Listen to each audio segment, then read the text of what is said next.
Hello everybody, lovely to have you back, and I hope you're all doing absolutely great and enjoying the book so far. The last chapter was a little bit of a shocking one, but we are moving on today to the next part of the chapter and the next part of Shift's journey. I am going to do quite a lot of the reading today, but I want you to do your listening skills and think about the inference and the retrieval questions quite carefully. Then when it comes to the writing activity, again, think carefully about what has happened in the story and what is going to happen next. Okay, so we're going to get started nice and quickly with chapter 18 called Border. So as always, follow along on the slides or in your book and make notes, pause the video, do whatever you needed to make sure that you are taking in this book to the best of your ability. Okay, let's get started. Border. Something crawls over my foot. I'm half asleep. I open my eyes and try to look down without lifting my neck. I hear a small creature moving around near my leg. If it's a snake, I must keep completely still. A small pair of ears pokes above the side of my leg. It's a mouse. Perhaps it can smell the bread. I slap my hand on the ground and it darts away with a squeak. I'm grateful for the mouse. I don't know how long I've been asleep, but hopefully no more than an hour or two. The moon is still low. Although I no longer feel hungry, I eat 2 squares of bread and take 2 sips of water. It feels wrong to eat and drink. Slowly, I stand up. The muscles in my legs and arms are stiff and aching. I start to walk east. I'm a robot, putting one foot in front of the other. The human Schiff is hidden somewhere inside. I don't know if he will ever reappear. I walk and walk. The sun becomes a long, thin glow on the horizon. I occupy myself by thinking about how long I ran for and for how long I have walked. If my sums are right, then I must have covered at least 30 kilometres. Tesfaye said the border was about 10 kilometres from the camp. Either I'm heading in completely the wrong direction, or his information is about the border fence was wrong. Maybe there is a fence somewhere, but it doesn't reach here. There are no watchtowers either. I must be so far from any towns or cities that the military decided no person could get this far without being caught. I guess it's easy to underestimate what desperate people are capable of.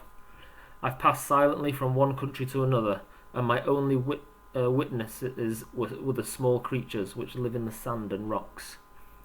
And that is the end of chapter 18. Only a very short one, but it tells us a lot, doesn't it? It tells us a lot about what's happening next. So, your questions. What does human Schiff is hiding somewhere inside mean? So in the end of that chapter, Schiff says, I feel like human Schiff is hiding somewhere inside and I don't know if he'll reappear. What does he mean by that? And also, what does he mean by like a robot? Putting one foot in front of the other like a robot. What do you think he means by that?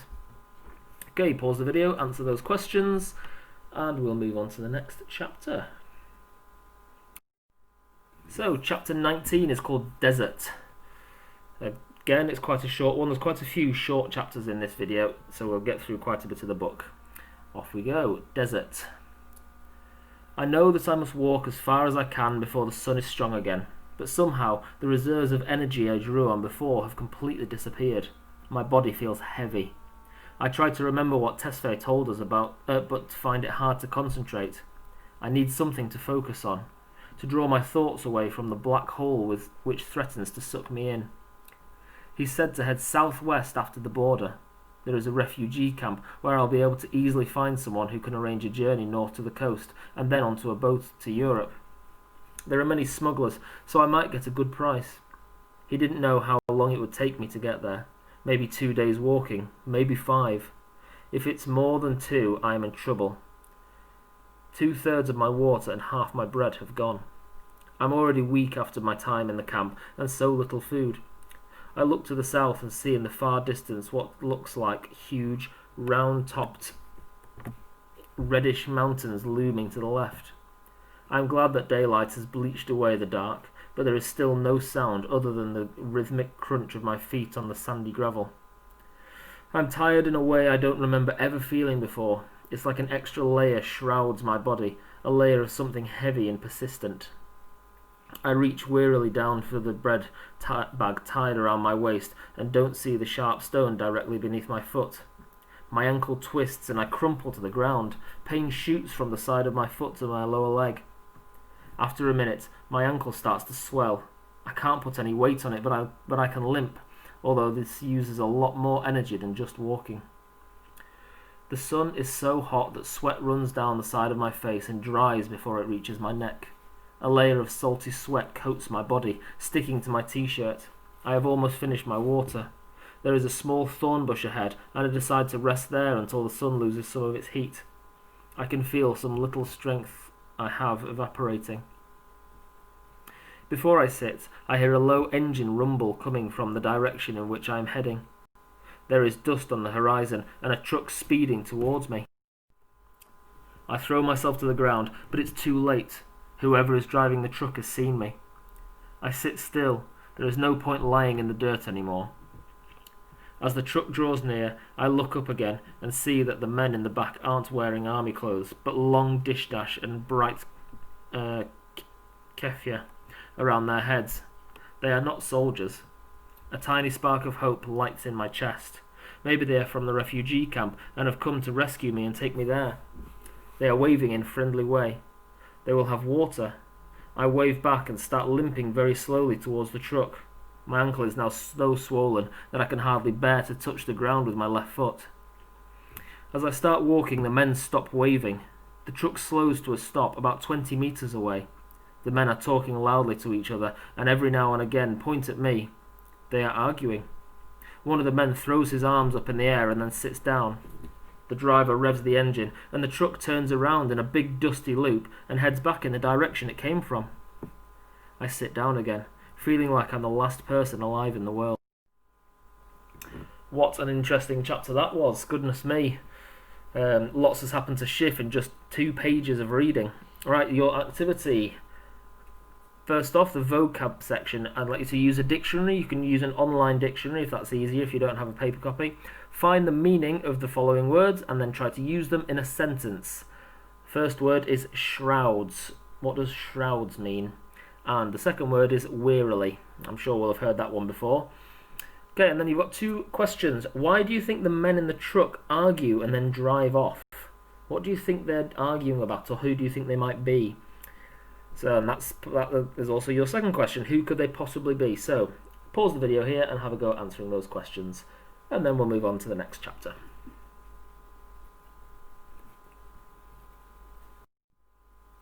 Okay, welcome back. Chapter 20, Riddle. Why did the men seem pleased to see me, but then drive away, leaving me alone in the desert? They could not see that I'm injured and have no bags with me, no food. Sorry, they could see that I am injured and have no bags with me, no food. What if I haven't made it across the border after all? What if I've been wandering in the wrong direction and the men in the truck have gone to get a reward from the soldiers for finding me? If Binny were with me, we could talk about what just happened, reassure each other that will still be okay. I decide to eat 3 squares of bread. That leaves me with 4. I tip a few drops of water into my mouth, but there isn't enough left for me to have a proper mouthful. Then I sit next to the bush. I wonder whether, if I sit here long enough, my body will start to resemble the spiny, dried-out twigs beside me. When the sun is a little lower, I stagger painfully upright and start limping heavily in the direction the truck went. I will walk as far as I can towards the refugee camp. I will keep walking until I collapse. Again, another very short chapter, just 2 pages long. So, your questions. In this chapter, Schiff shows determination. I'd like you to have a look through what we've just read and find some evidence to back this up. So, in this chapter, Schiff has shown determination. Find evidence from the text to back it up. Pause the video here and have a go at that activity, and then we'll continue. Okay, chapter 21 is called Help. Have a look at these words here. So we've got mounds of paprika. Paprika is a type of spice. Lots of people use it in their cooking, and that's what that looks like. Town P120.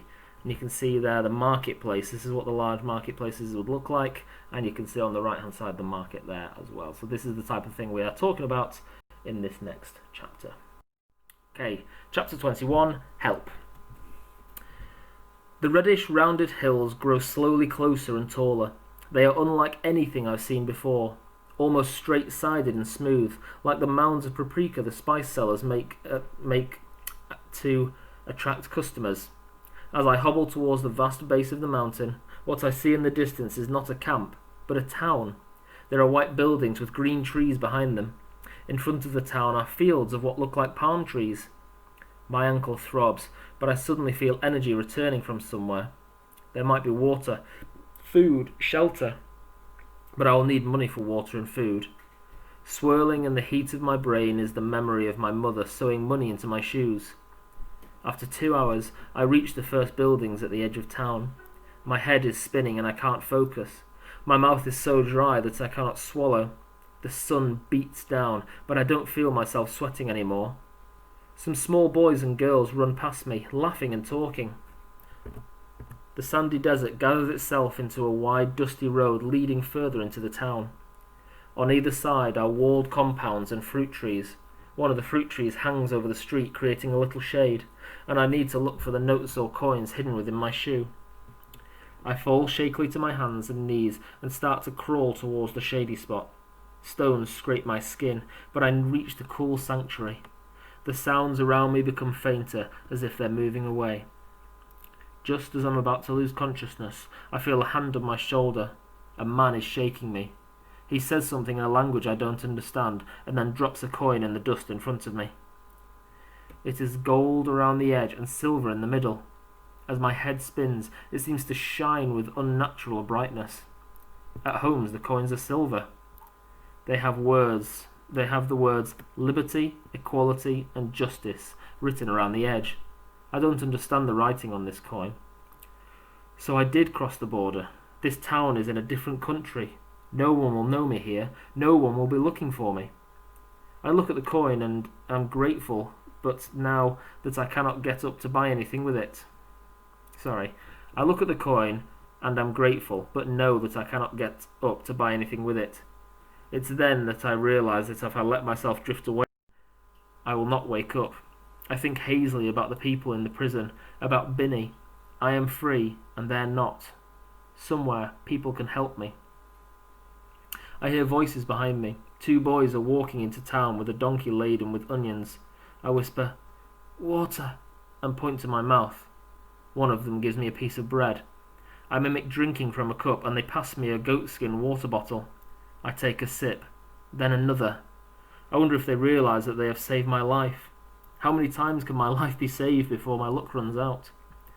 As the sun sinks lower in the sky, I decide to try and walk down the wide, dusty road with my coin in search of a market. As the road curves round, I hear the beeping of horns and buzzing of motorbikes. I can also smell food and cattle and petrol. I find the smell almost overwhelming. My senses seem to have become sharper now that I'm properly starving. I wonder how I appear to people passing by, poor and homeless, like the people my mother would give a few coins to before the police came to move them on or take them away. Round another corner I see the edge of a market. The stalls spill from a central covered square out into the street. There are sheets on the ground covered with vegetables and baskets of spices, rows of banana bunches and mounds of grain. Near me, a man crouches on the ground. Next to him is a basket full of bottles of water. I give him my coin and take some water. I put my hand out for change and he gives me some. I do not know how to say hello or thank you here. Towards the covered central area I seek a kiosk with a glass front. Inside are rolls of bread. I limp slowly over and give the woman my money. She's wearing a bright headscarf like all the women around me, not a white Nutella like at home. She gives me 2 rolls and no change. I turn to find a quiet spot to sit and drink and eat. A feeling of loneliness creeps over me as I realise that although I am free, it's obvious that people are used to seeing boys like me because they don't pay me any attention. They look around me. I have a strange sensation that I'm starting to disappear. What would Binny do now? He would find somewhere to spend the night. He would not give up. So I try to think logically. I cannot walk far because of my ankle, which has swollen to twice its normal size, and because I'm very weak. That is the end of chapter 21. Okay, moving on to your questions. So, first activity. Please get your dictionary again and have a look for the meaning of the following words, and then use and use it in a sentence. The word is haul and resume. Okay, so think about why those words are important. Your next question: how do you know Schiff has crossed the border and is in another country? Okay, pause the video here and we shall move on to our writing activity. Okay, welcome back. So, today we are going to be having a look at sentence stacking. In your books, have a bit of a think about the different types of sentences we know and what different types of sentence structures you have used before. Think about the types of conjunctions, what different types of words you use to start sentences, and things like that, your use of fronted adverbials, and how we can create different sentence types. This piece of extract here is from a book that I'm sure you're all very familiar of. It's called Diary of a Wimpy Kid, and this extract demonstrates a couple of different varieties of sentences. Today your task is going to be to take this piece or another piece, and you'll see those in your pack or on your seesaw or email, and use the same type of sentence structure but turn it into the story of Schiff. So let's have a look at how I've done that. So, the worst part of having someone tell you about their holiday is trying to pretend you're happy for them, because no one wants to hear about all the fun they didn't have. The only holidays I want to hear about are the ones where things went wrong. That way, I don't feel bad for missing out. Well, my family just got back from holiday, and believe me, if I could have stayed home, I would have, but I didn't have a choice. So that first sentence: the worst part of having someone tell you about their holiday is trying to pretend you're happy for them, is how I've changed it into being Schiff's story. The worst part of having someone tell you that they have to leave is trying to pretend you're happy. Okay, so you can see the sentence structure, and I've changed it into being a bit more like Schiff's story. No one wants to hear about all the fun they didn't have. The only holidays I want to hear about are those where things went wrong. So, because no one wants to leave their family behind, the only journeys I want to hear about are the ones that were worthwhile. And you can see how this is now linking to Schiff's story. The journeys about the stories about his father, his journey that he's going through, changing it, but I'm following the same sentence structure. Okay, the use of punctuation, the use of conjunctions in different parts of the sentence, full stops and sentence length and things like that.